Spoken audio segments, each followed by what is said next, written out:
और खर्राटे रुक गए, जिसे लिखा है शीतल पॉल ने, और इसके इलस्ट्रेटर हैं निखिल खत्री।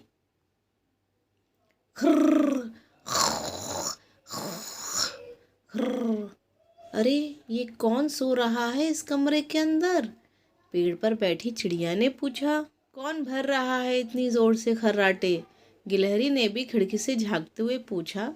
तितलियों ने भी खिड़की के अंदर झांकने की कोशिश की। सभी कान बंद करके बैठ गए। मेढक ने खिड़की के पास फुदकने की कोशिश की। वह भी जानना चाहता था कि कौन सो रहा है अंदर।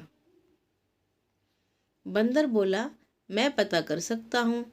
वाह, तो जाओ पता करो कौन सो रहा है अंदर। सभी जानवर खुशी से चिल्लाए। जोर लगा कर हैया। बंदर ने अपनी पूंछ संभाली और पूरी जान लगाकर दरवाजे की कुंडी खोल दी।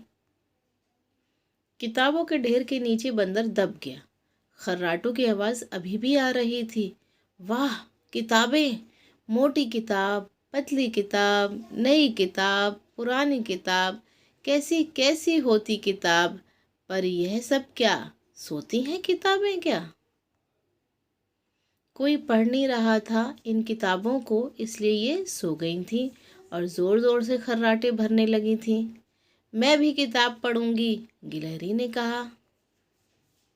मैं भी पढ़ूंगा, मैं भी किताब पढ़ूंगा, मेढक ने कहा। जैसे जैसे सब किताबों को पढ़ने लगे, वैसे वैसे किताबें जागने लगीं और खर्राटे रुक गए।